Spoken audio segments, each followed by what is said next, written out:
to this computer.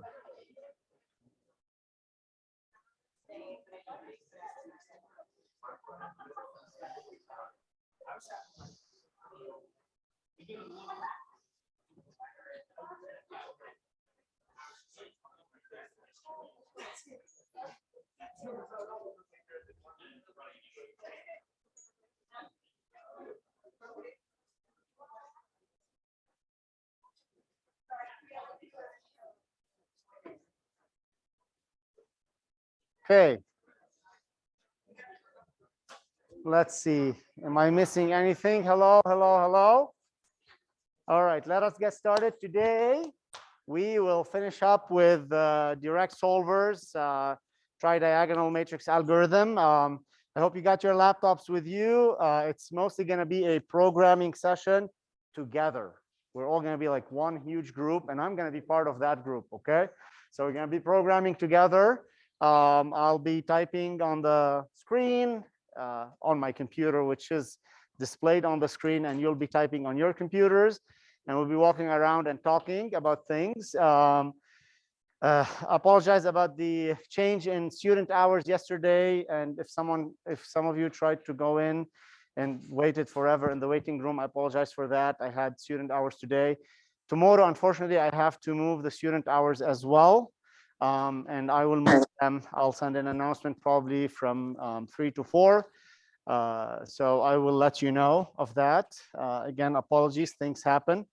And yeah, with that, I think we can kind of start wrapping up this tri-diagonal matrix algorithm stuff. And last time, if you recall, we said these tri-diagonal matrices, the only thing that matters in those are those three diagonals: the main diagonal, which is in the middle, right? And the upper diagonal and the lower diagonal. And the Thomas algorithm, I hope you were convinced last time that the standard solve that's provided in NumPy or MATLAB, you know, it's not very efficient and effective at solving large systems of equations, and even more for systems that have mostly zeros in them.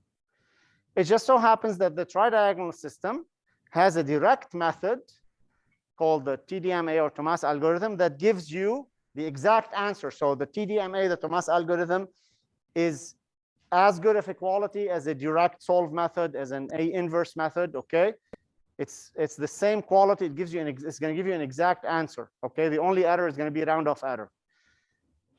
Okay, now again, the message is the same for small systems. Just use numpy.lin algebra.solve and move on with your life. Okay, but many systems in engineering, you're going to be dealing with very large numbers of equations and matrices, systems that are repetitive in nature. Okay, such as this one for the heat transfer problem. You have mostly -2s on the main diagonal, mostly 1s on the upper diagonal, and mostly 1s on the lower diagonal.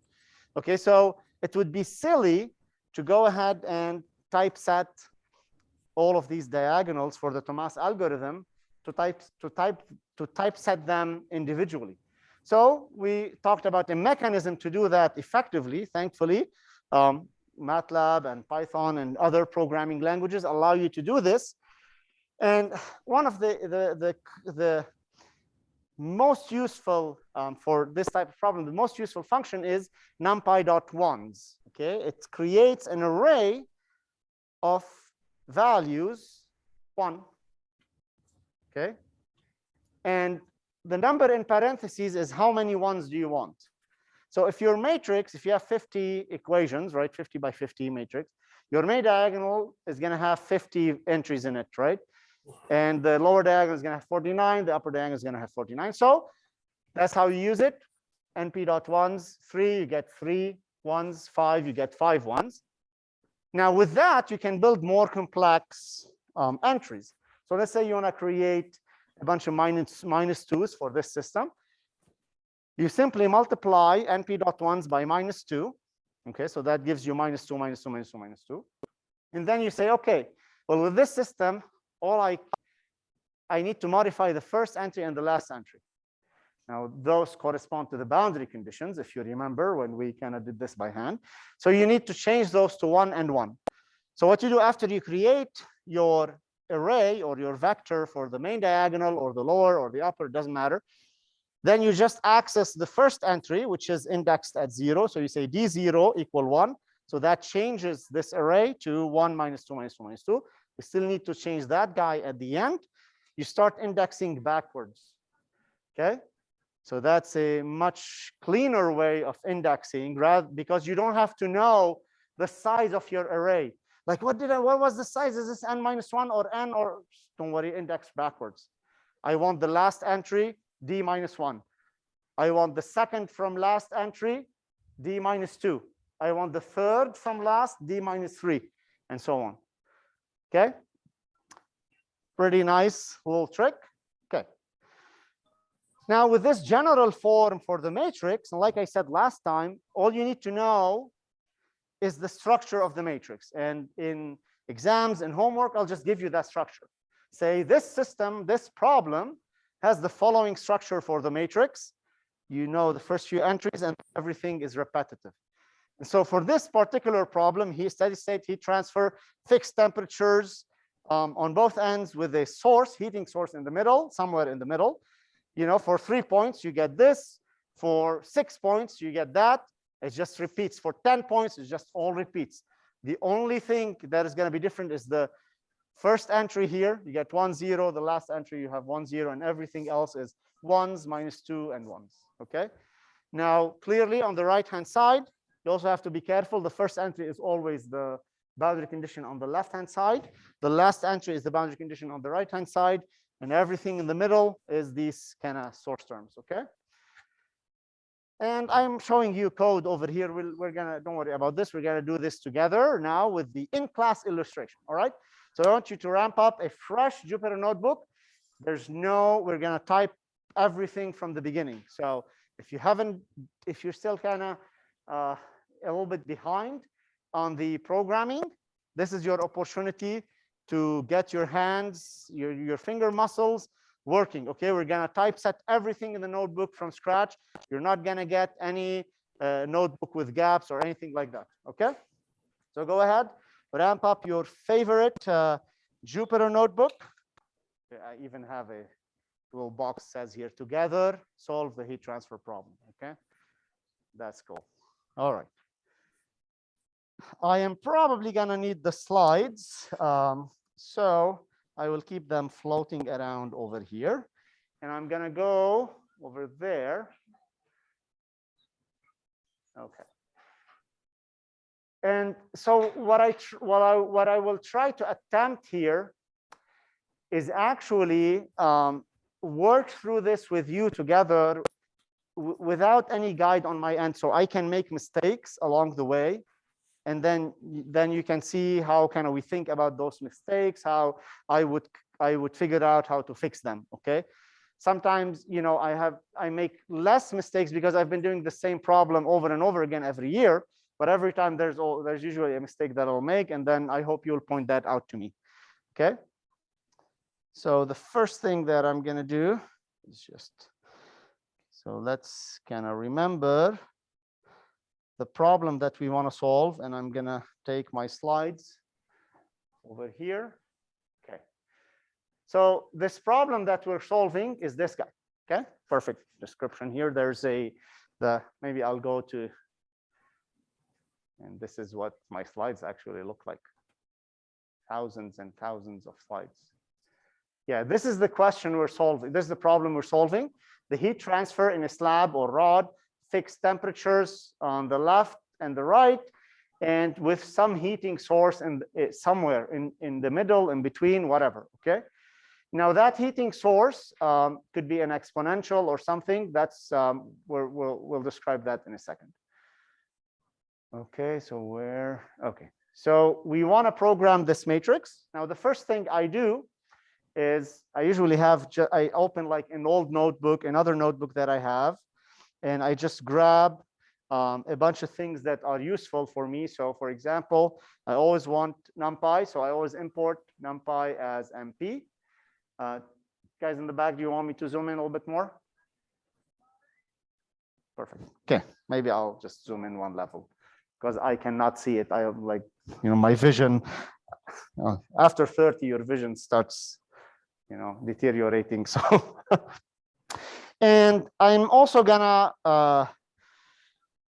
wanna import, well, yeah, the solve, I don't need to import it. Matplotlib, I'm gonna need to plot a few things. Import matplotlib.pyplot as PLT, okay? And there's a couple of tricks here that I use. You're welcome to use them to produce impeccable, beautiful looking figures, okay? In this day and age, we have amazing technology to produce high quality figures, known as vector graphics. And you're plotting things from scratch here, you should be able to produce vector level graphics. So vector graphics is like, is like a font, right? In your Word document, you zoom in, you zoom out, there's an infinite resolution, right? Because it's drawing it every time you zoom in at this level. So you can do this with this Jupyter notebook. You just gotta add a couple of things. First, I want to add matplotlib inline, and notice what I added here, this percentage sign. And look at this one. Don't ask me how I got this. I Googled it. Someone on Python Stack Exchange or something, shared it, and I'm like, okay, this is great. I'm going to use it. Inline backend dot figure format equal SVG. SVG stands for scalable vector graphics. Okay. If you want to see the difference, let me show you the difference with and without SVG. So first, I'm going to do it without SVG, and I'm going to plot like a sine X. Okay. You don't have to do this because we're going to delete it, but I'm just going to create a space from 0 to 2 pi.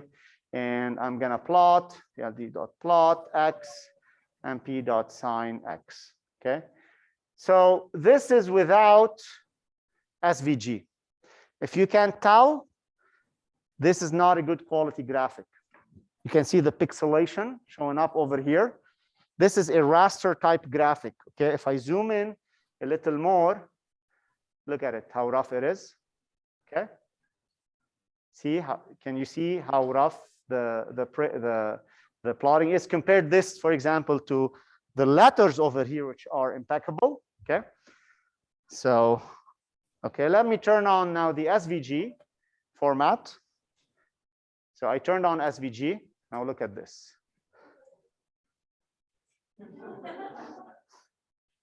Thank you for the overreaction, but I'm sure that blew your mind away. If it didn't, that's fine. But it is very important in, to spend time and deliver quality content. Okay. Well, take it or leave it. All right. Okay, so let's get rid of this cell right now. Okay. Now for this problem, I'm gonna need a length for the domain. I'm gonna call it L at 1.0, and I'm gonna declare now the coordinate system, the coordinates or the abscissae, right? Because we needed those for the source term, right? When we were plotting the source, when we were creating the source term s of x, we need x values. And not only that, in the end, when I want to plot the temperature, I want to plot t versus x, right? T versus the location on the slab. So I'm going to go ahead and create a linear space, x equal mp.linspace. Now, if you look at linspace, you go from start to end. So we're going to start from 0 and go to L. And number of points, okay? So what is my number of points over here? That's going to be equal to the number of temperature values we want to assign to that rod. So, excuse me. So in other words, that's equal to the number of equations we're going to be solving, because we have as many equations as there are variables. So it will be helpful to say, okay, I'm going to put n over here, or n, put, let's say, 100 equations. So number of equations, and go over here and say length of slab. Okay. And then for linspace, I'm going to go from 0 to L, okay, with n points. Okay. So now if I print x, Okay, it's going to go for start from 0 and end at 1. Okay, which is exactly what I want. So if you're in doubt, what do? Come on, guys, print it out.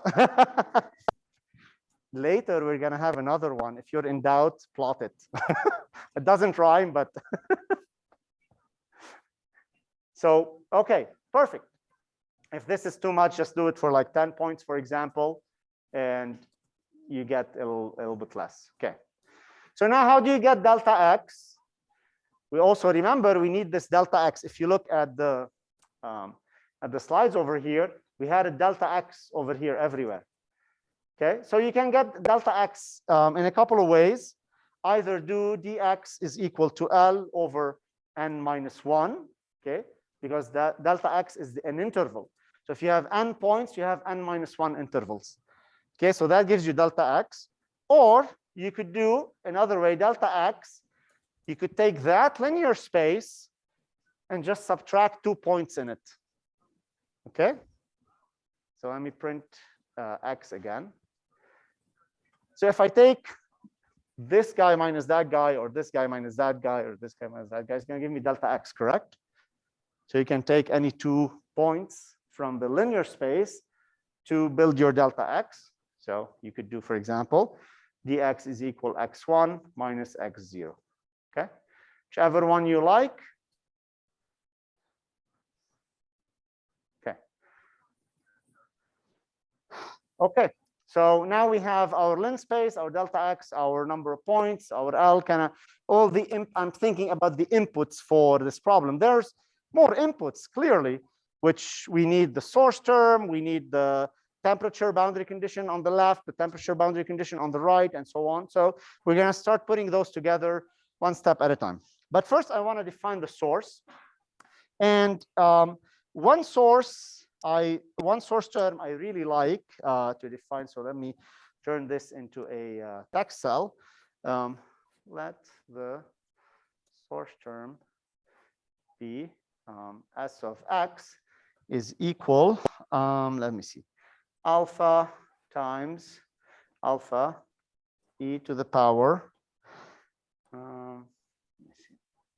e to the power x minus x0 squared, okay, over sigma. So that's a like a Gaussian. Okay, let me see. Okay, so I want my source term to be essentially 0 everywhere and have a high value at some location and then go back to 0. Okay, you can accomplish this with the standard Gaussian function. This alpha controls how big that pulse is, that source is, okay, because it scales the entire function. X0 tells you where the location of the pulse is, of the heat, of the heating, of where, in this case, the heating source is.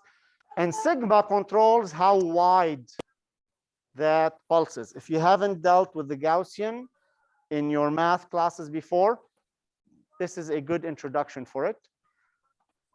So how do you explore this function? We can't print it, we're going to plot it. Okay, so that's the second advice I have for you. If you always try to visualize your what you're looking at. So I'm going to define the source term. I'm going to define source, and all it needs is x, because I'm going to hard code alpha x0 and sigma. You can pass them on as variables. It's up to you. But for the intents and purposes of this class right now, of this exercise, I'm just going to hard code them inside the function itself. Okay. So what I'm going to do, I'm going to take, now look at this cool trick. So you can type alpha equals 0.1, for example. But if I put a backslash over here, go to the end and press tab, it turns into the Greek symbol alpha. Was there a wow? That deserves a wow. Yeah. Okay. So that's kind of nice and cool, right? Same thing for sigma. I want sigma to be also 0.1, let's say. X0, I said that X0 tells you where that heating source is. So our rod goes from 0 to L. Okay. So yes. All right.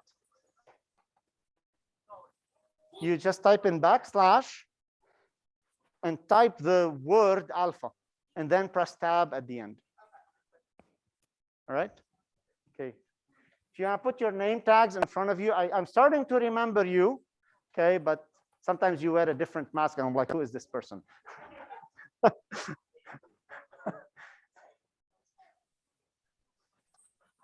Okay. So let's put the pulse at.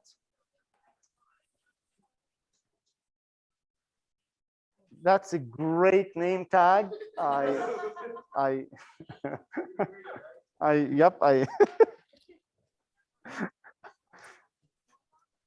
All right. So X0, I said, controls where the pulse is located, and we'll play around with this value. For now, let's say we're going to put it 2/3 of the way from the left side, okay? Or 1/3 from the right side, okay? And with those quantities in, I can return my source term, which is alpha times np dot exponential x minus x0 squared over sigma over sigma. Okay. Okay. So that's over sigma squared. Okay. Now the first thing I'm going to do is plot it. PLT dot plot. I'm going to plot the source term versus the location on the rod. So I know kind of where the heating is, okay, where the heating is taking place. Source X. Whoops. I have a negative sign over here. That's missing. See, I make mistakes too. See what this is showing me here? Something absolutely ridiculous. It's got values of 10 to the 18. So I know something is wrong because I put not an exponential decay or like a Gaussian, I just put exponential to the positive number, okay? And that is going to blow up very quickly. Okay, so my mistake is that I needed to do a minus over here, minus x squared. Okay, so when I change this now to a minus over here, all right, this is what I get. Okay. So the rod is 1 meter long, and my x0 was 2/3, perfect, location over here, and sigma is the width. Now, it's pretty jagged, right? Because I don't have a lot of points in my linear space. You want a moment to catch up? Take a moment to catch up. Let's add some more points so that it's a little bit cleaner. I'm going to do 100 points over here. Okay, now this looks a little bit better. Okay. Now play around with x0 and sigma and alpha and see what happens. Okay. So let's say you want to put it in the middle, then for your x0 is going to be L over 2. Look at that, right? 0.5, perfect. And sigma, I said control, that's the standard deviation, okay? It controls how wide your pulse is. The larger the sigma, so let's go to sigma equal 1, the wider the pulse, look at that.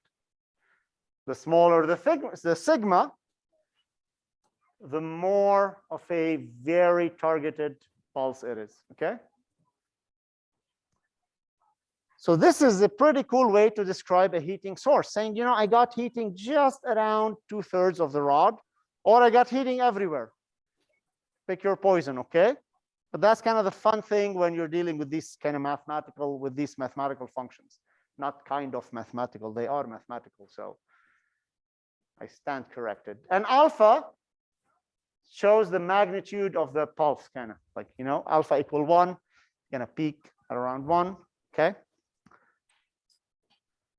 All right, good. So now we understand both mathematically and programmatically what happened here. We created a source term of x, and we passed an array for x, and it returned an array. And that's what's so cool about Python. If we had passed it a single value, it would return a single value. If we had passed it a matrix, it would return a matrix with the source applied to each entry of those. Okay, so it's kind of idempotent that way. Okay, so if I were to say source at 0.1, which is give me a value, but instead we passed a full array. So now, if you print source X, it's a bunch of quantities. Now, what are those? That's S0, S1, S2, S3, S4, S5, S6, S7, S8, etc., etc. All of the S values that are over here, right? That's what I'm after. You see? S1, S2, S3, and so on. Those are the values. Okay? Those are the values. All right. Are we all on board?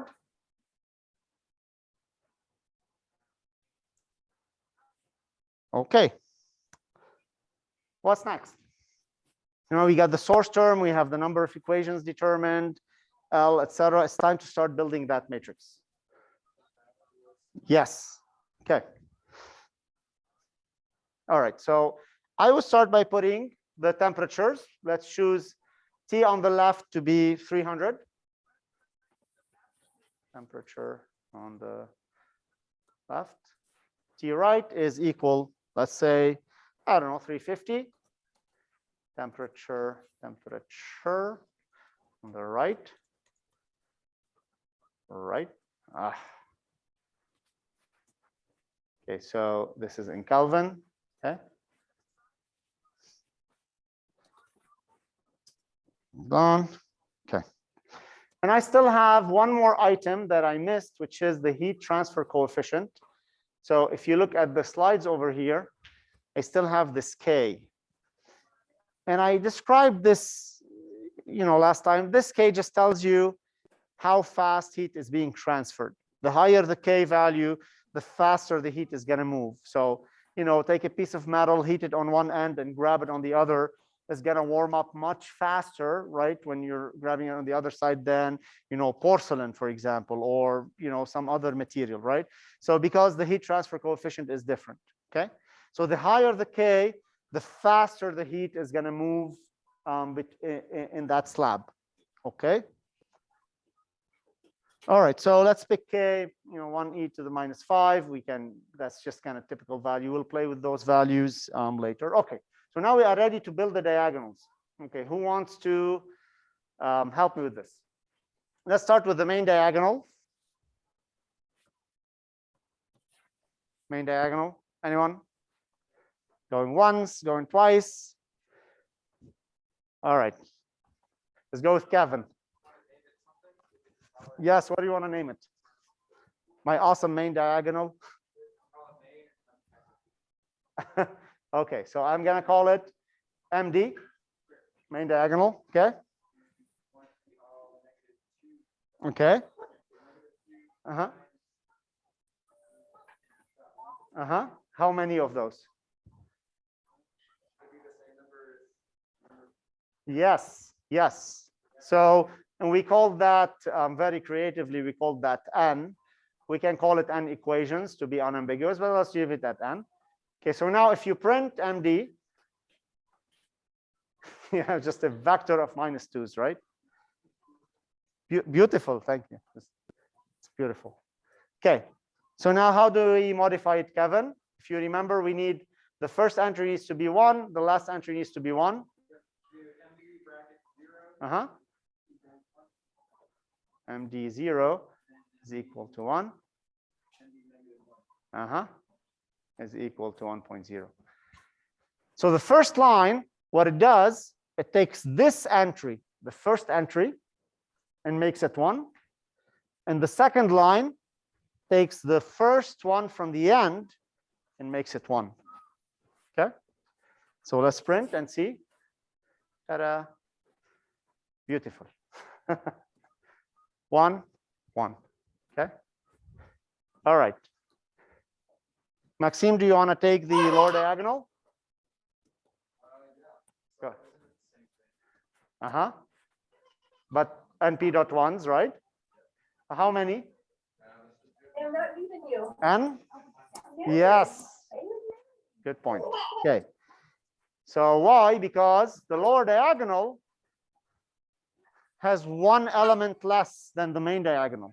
The main diagonal always is of the same size of one of the dimensions of the matrix, right? So the matrix n by n, the main diagonal has n entries in it. The lower has n minus 1 entries. Okay, so we need to go n minus 1. Okay. All right, and then what do we modify for the lower diagonal? The last entry is 0, correct? So we access that by accessing the last entry and putting 0 over there.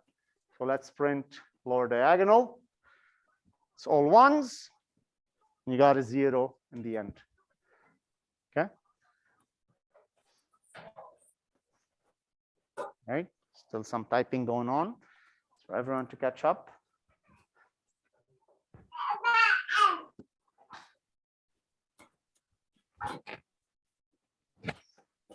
Okay. Finally, the upper diagonal, same thing, NP dot ones and minus 1, but the first entry is 0.0. Okay, right? Because that's the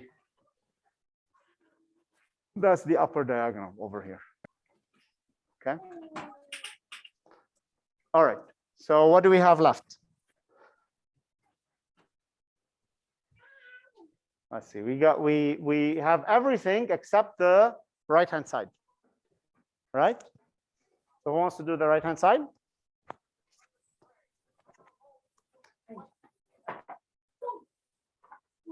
Who wants to do the right-hand side? Okay. Right-hand side.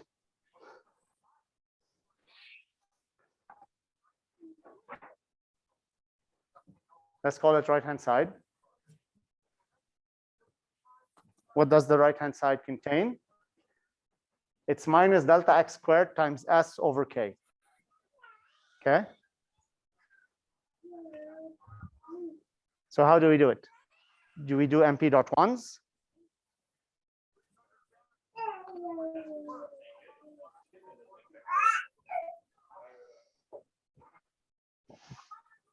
Okay, that will work, but can we do it in a slightly easier way? So let's think about it some more. Nathan?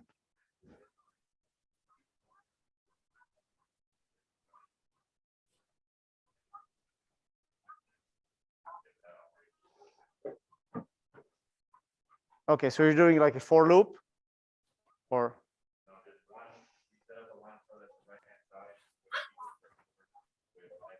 Yes. Yeah. Okay. So what Nathan is saying is that, well, if you think about this has s's in it. Forget about the first and last entry. We'll fix those. But this is a vector that has one value for s, one value for s, one value for s, right? But we already have s as a vector of size n, correct? Source x was already calculated at every value of x. So we have s0, s1, s2, s3, s4, etc. So it's already a vector. So we already have a portion of our right-hand side. All we have to do is multiply by minus delta x squared and divide by k. And then fix the first and last entries. Right? Is that what you're trying to say, Nathan? That's, yeah. Okay. So that's what's nice about Python is like once you start dealing with like these NumPy arrays, everything becomes an array and you just do array operations.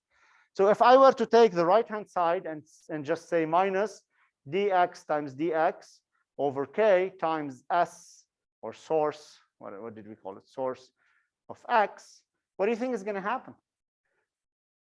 It's going to give us the full right-hand side except the first and last point, right? Because source of x, we already proved it, is already an array of s values everywhere, s0, s1, s2, s3, and so on. So all we have to do is multiply it by this delta x squared over k. So let's print it. Print RHS. Got a bunch of numbers, okay? It's like it's hard to tell what they are, but it's at least an array. it is of the same size of source. And we know source is of the same size of x, and we know x is of size n. So our right-hand side, by definition, is of size n. Okay? So all we have to do now is fix the first value. RHS 0 is equal to t left, and RHS minus 1 is equal to t right. And look at that. The first value here is 300, which is our left temperature, and the last value is 350, which is our right temperature. And everything else over here is delta is, I claim, is equal to minus delta x squared over k times S1, S2, S3, S4. Okay?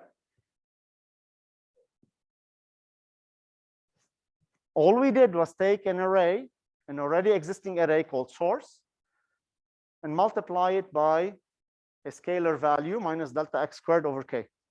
And then we adjusted the first and last points, right? We're almost there. Actually, we are there. All we need now is the Thomas algorithm. So you can copy that from the slides, or you can grab it from the notebook we did last time. So just going to grab it from one of my other notebooks. I'm going to go and add the Thomas function over here. The Thomas, right? So this was given to you. You don't have to worry about it. Okay, so we got everything over here. And then now I can solve. I'm going to call it T solution or T Thomas. I'll tell you why. That's the temperature obtained from the Thomas algorithm. And we're going to call Thomas the Thomas subroutine. We need to give it L, the lower diagonal, and we called it here LD.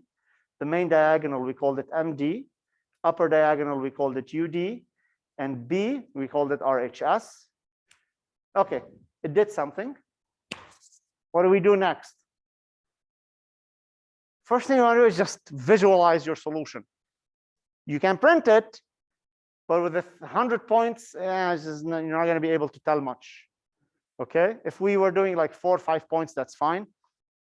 But with like more than 10 points, the eye can't see. You need something more visual. So that's where you do plots, right? So I'm going to plot plt.plot. I'm going to plot T Thomas, the temperature along the rod versus the location on the rod. Okay, plot X, which is the location on the rod, and T Thomas. Oh, look at that. Okay. On the y-axis, I have a temperature value. Now you'd want to label your plot and add grids, etc. You know. But over here, we're just kind of doing it. We're doing a quick job. On the x-axis, there's the x location on the rod. So this is the left location, and this is the location on the right. The first thing you want to check, okay? The first thing you want to check is, does my solution make sense? Is it even? So last time we kind of did verify the Thomas algorithm. So we think we trust the Thomas algorithm. We have very good confidence with it. But what if you give it garbage? It's going to give you garbage back. What if you made a mistake in your right-hand side or left-hand side or the main diagonal? How can you kind of just detect that from just by looking at the plot? Kind of a first order thought about whether your solution makes sense or not. Physically, intuitively, how would you think about that just from looking at this plot? So we had a rod fixed at 300 on the left and 350 on the right, with some heat in the middle being added in the middle. Okay. So how would you think about that? Just critical thinking, nothing with, just basic kind of thinking about the rod being heated. Yes. Okay, good point, Rich. Right, so Rich is saying that, well, we're heating it at 2/3 of the way, or the middle, whatever your heating is. Well, you better expect that there's some heating going on over there, that the temperature is probably higher than the endpoints. Okay, and that's true. This is what you see. What else?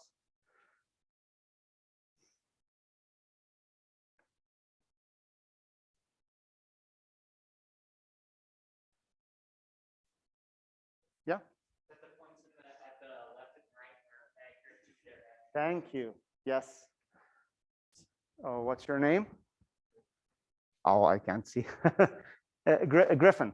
Griffin? Yeah. So Griffin is saying that one other thing you should look for is that your solution satisfies your boundary conditions. That indeed, on the left-hand side, you have 300, and on the right-hand side, you have 350. And when I look at the plot, I'm like, look at that, 300 and 350 right over here. Beautiful, right? So change the temperature and see what happens. Put it 400. Okay, look at that. Now it's 400, as expected. Swap them, put the 300 on the right and the 400 on the left. And look at that. So on my left is 400 now, on the right is 300. Put whatever value you want. Move the heating location. Instead of 2/3, let's put it in the middle. So let's do L over 2. Run again. Okay, good. Right in the middle, right in the middle. We have the highest temperature. Okay. One other test. And this is where exact solutions come in handy. What happens? What happens? Look at the governing equation. If I can find it. Okay. What happens if I don't have any source? No source. Source is 0. Just the left-hand side temperature and the right-hand side temperature. What would you expect the temperature to be? So put 0 on the right-hand side. Constant. What if your temperature is 400 and 300 over there?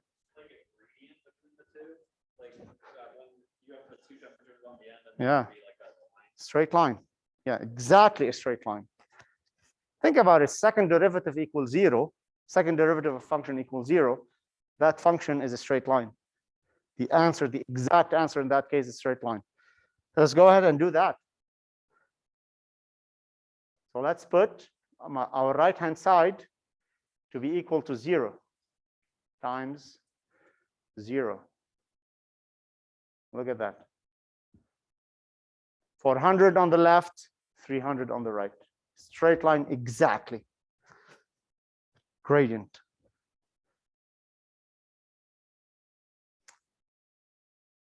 This is one of the ways we call these kind of sanity checks. At least our code now kind of, yeah, we think it makes sense. We trust the Thomas algorithm. We might have made a programming error when we're putting the diagonals together or the boundary conditions, but this plot should show you. Okay, you play with this, you play with that, change this, change that.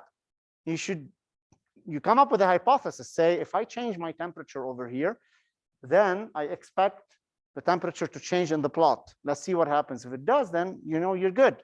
You're good to go. Now, ultimately, you might want to compare to another solver, okay? And that's usually, like I've said before that, sorry, 1 second. One moment.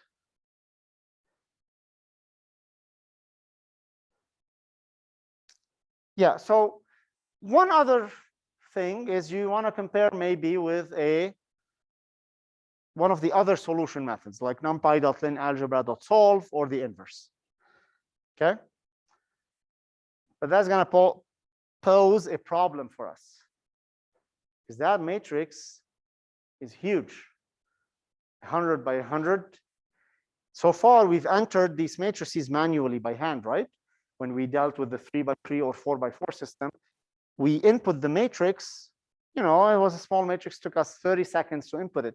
Now imagine doing this row by row 100 times. Whatever for loop you're going to create, it's going to be annoying as hell. Okay, So there's another way, another mechanism to turn these diagonals into a full matrix and automatically fill it with zeros everywhere. Okay? So go back to the slides. And let me see where I'm at over here. Okay.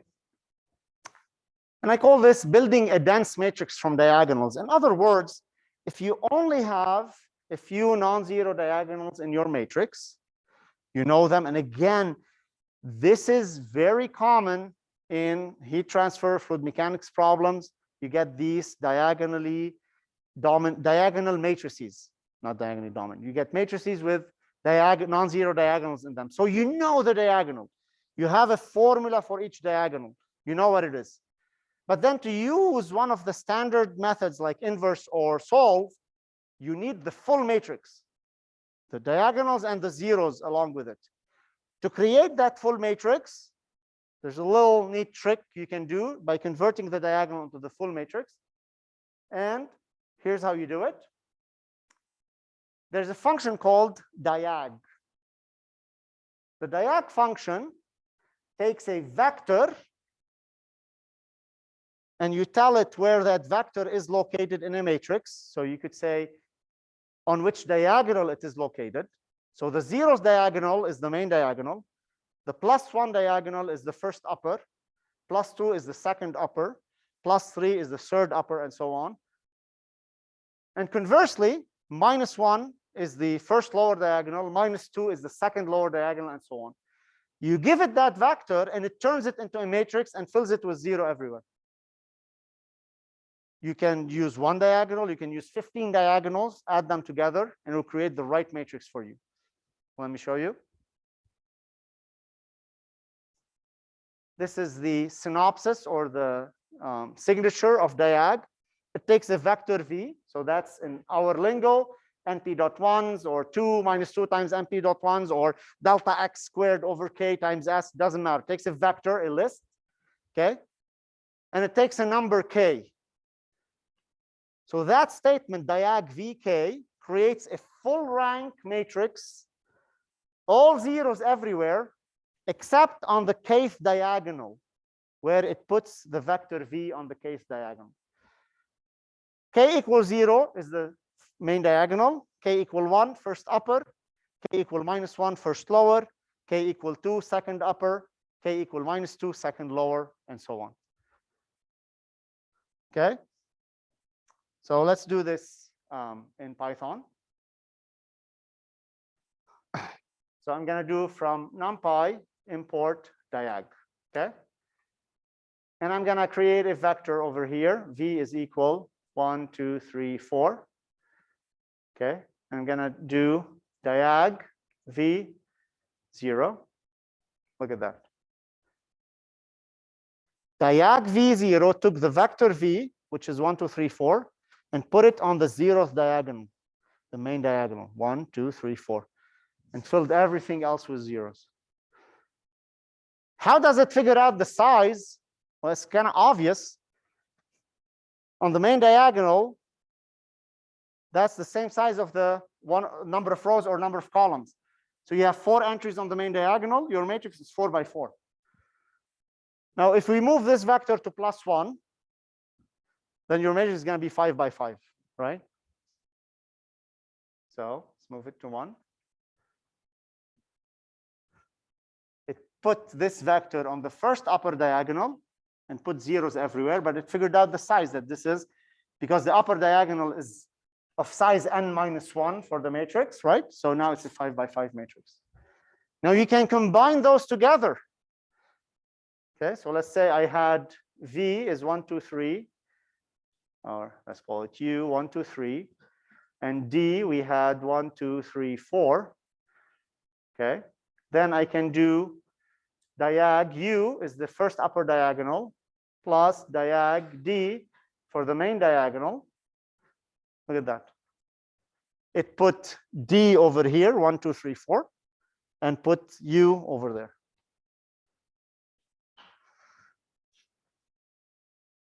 Okay, so now we're ready to build the full matrix for the system that we have. Now remember, in our system, we already created the upper diagonal, the main diagonal, and the lower diagonal, correct? So all we have to do now is put them inside this function called diag, put them on the right diagonal, and bam, you got a full matrix that you can use in A inverse. So let's do this. Remember here, we had main diagonal, lower diagonal, upper diagonal. This is T Thomas. Now I'm going to create A, and my full coefficient matrix is diag. I'm going to put the lower diagonal on -1. So that's the first lower diagonal.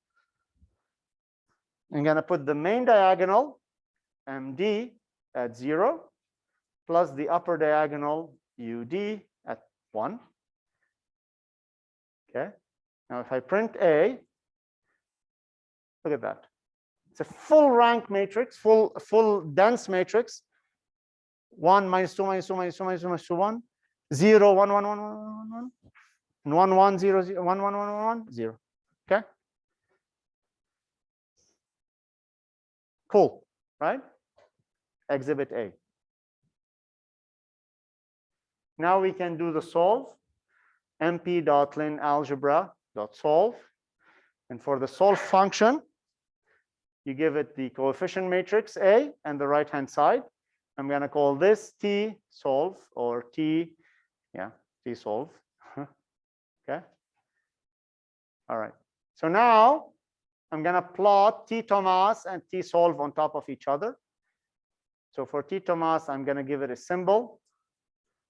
And for T solve, I'm not going to give it a symbol. I'm going to give it a dash dot. And look at that. They're like right on top of each other. Right on top of each other.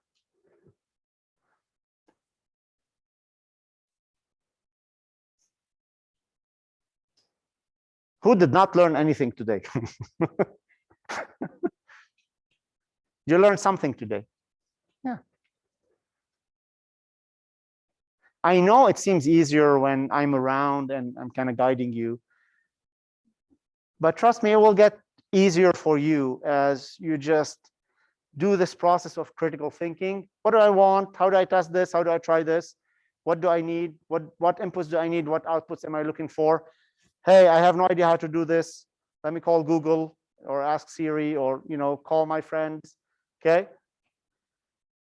Use those resources. You're not here to become a stellar programmer. The objective is not programming. The objective is to achieve a task, to understand a physics problem. Okay, but we need to know some programming and do it effectively. Okay, remember, Python is very forgiving. Sometimes you multiply things together and they just work. And if they work, double check that and move on. Okay, don't tell anyone I said that, but but truthfully, that's what we all do. Okay, it's just a skill. It's a tool that we're using. Okay.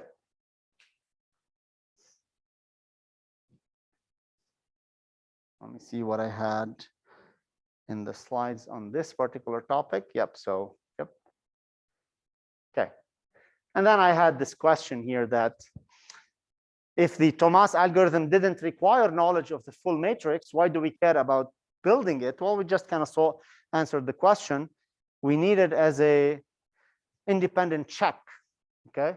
Now that solve, if it's taking the same inputs, it's expected to produce the same outputs if your Thomas is correct. So it's really checking the validity of your Thomas algorithm, not the rest of the steps that we worked on together, right? The setting the temperature, boundary conditions, and the all the diagonals. So if you commit an error there, this is not going to be helpful. If you commit an error there, what's in your skull is going to be more helpful. It's for you to critically think about your result, do the check, see the temperature is high in the middle, somewhere in between the boundaries, and check the temperature on the left, on the right. Make sure you get those correct. Okay. Let's take a 5-minute break until 3. Okay. Yeah, I see a lot of thank yous over there.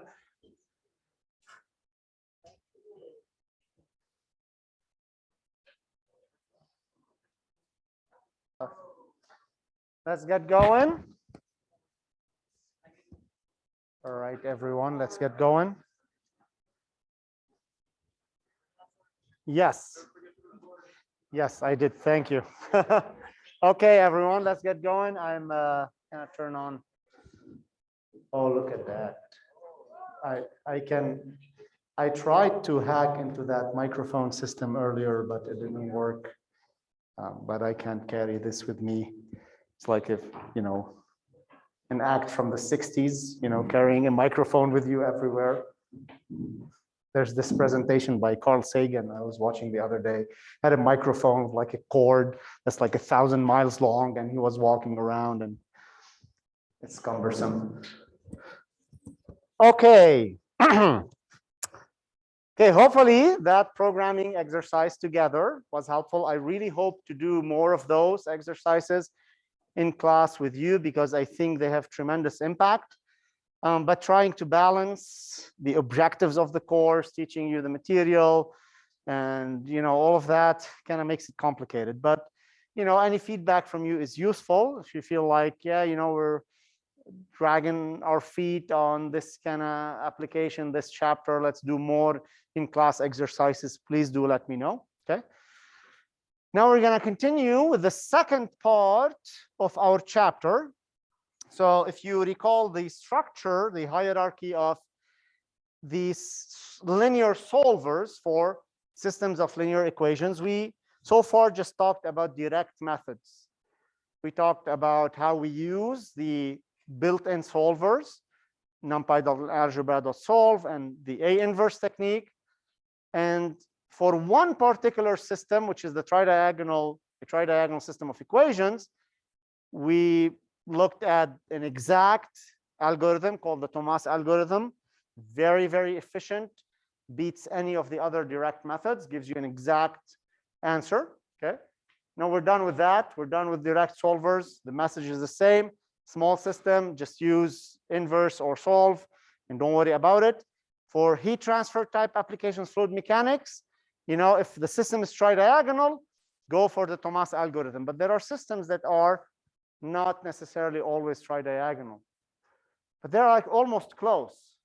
I don't know. I think, Kevin, you asked me the other day, what if we had like a non-zero? I think Maxime asked, what if you had like a non-zero somewhere else? It's not tridiagonal anymore, okay? But it still has mostly zeros in it, okay? Now, there's something special for systems that have mostly zeros in them, which tells you that essentially the variables in your system of equations are just coupled to their neighbors. So if you think about the heat transfer problem, Ti was only at every point I, you only had the relation between Ti and its neighbors, I plus 1 and I minus 1. And even if you seek more accuracy, you'll get I plus 2 and I minus 2, and that's it. It's very compact. So when there are mostly zeros in your system of equations, most of the points are not affecting all of the other points. Most of the points are going to be affecting with something within their local neighborhood, okay? Now, this special class of systems we call systems that have mostly zeros. We call them sparse systems because if you look at the matrix, it's mostly zeros, okay? Let's see here, okay. Now, more quantitatively, a matrix is sparse if its sparsity is 50%. It's like, it sounds like a circular definition. No, really. A matrix is sparse if the number of elements that are zero in the matrix, or better, a matrix is sparse if 50% or more of the entries in that matrix are zero, right? So let's say you had a matrix that had 1,000 entries in it. If 501 entries are zero, then that matrix is sparse, okay? If 500 entries are 0, it is sparse. Yeah, it doesn't matter now. You could say if 499 are 0, it's still kind of sparse, right? It's an arbitrary definition, really. But to try to distinguish it, there doesn't need to be a special structure for the non-zero elements. They could be just arbitrarily existent in the matrix. Doesn't matter, okay, for the definition of sparsity. So that's that definition.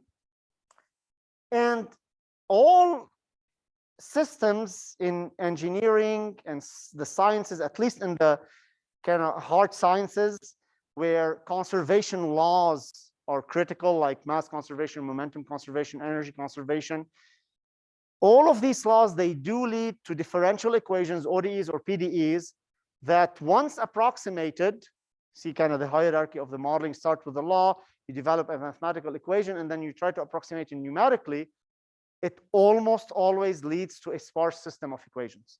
So sparse systems deserve some attention. And it just so happens that for sparse systems, using a direct method like Gaussian elimination or A inverse is a terrible idea.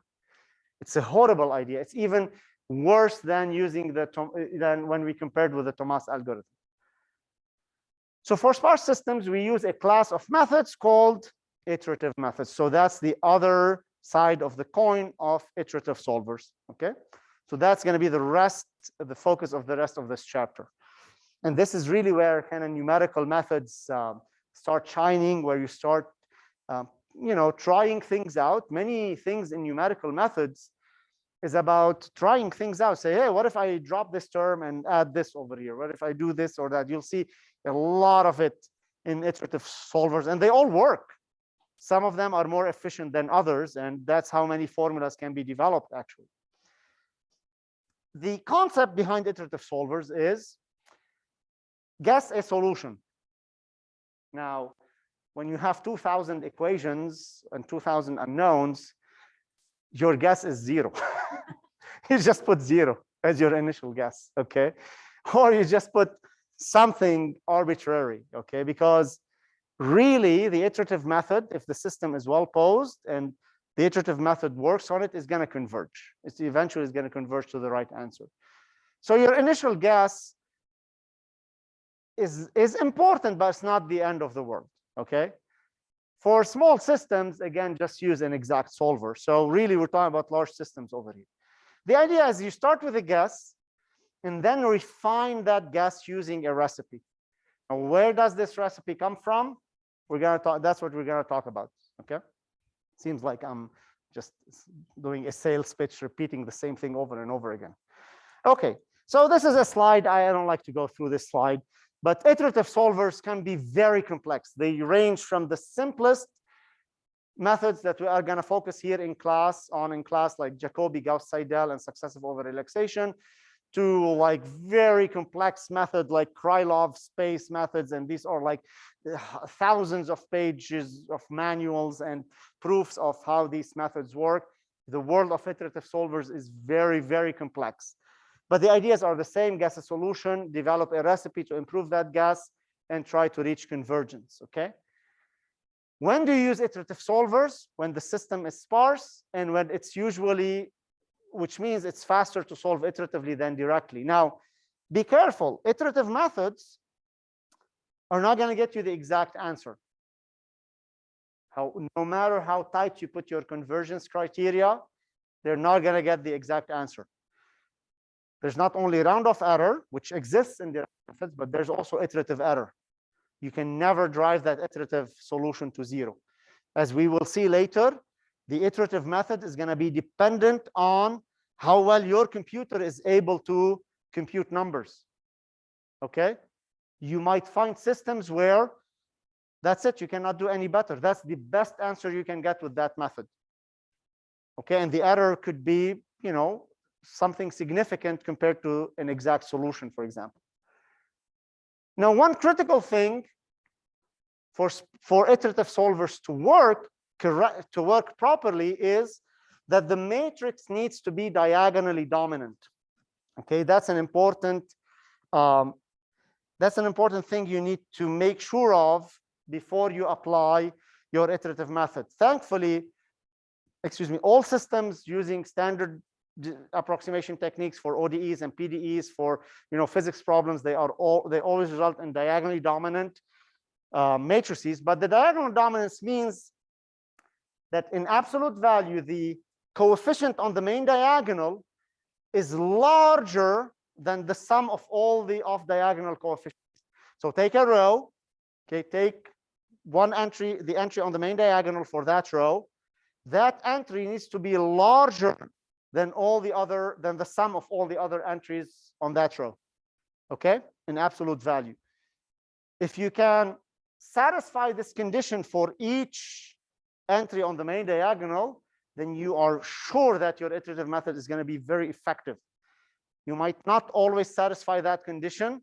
That's okay. We still try to apply iterative methods, but you might get in trouble, okay? Rarely that's an issue.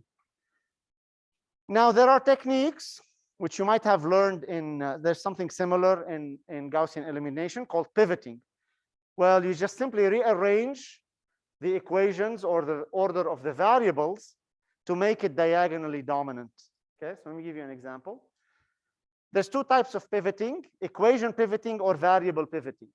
Equation pivoting, instead of having equation 1, 2, 3, you kind of move them around. So essentially, you're moving the rows. That's also called row pivoting. Take this matrix, for example. Look at the main diagonal. The first entry, 0, is less than 1 plus 3, right? The second one, 2, is actually greater than 1 plus 0, so that's good.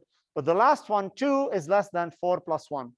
So this is not a diagonally dominant system. However, what if we swap these two equations? Just rearrange. It's still the same system of equations, okay? All we did was change the order of the equations. Look at B1 now is at the bottom, and B3 is at the top. But now this is a diagonally dominant system. 4 is greater than 1 plus 2, 2 is greater than 1 plus 0, 3 is greater than 1 plus 0. Equation pivoting or row pivoting. You can also do, yes.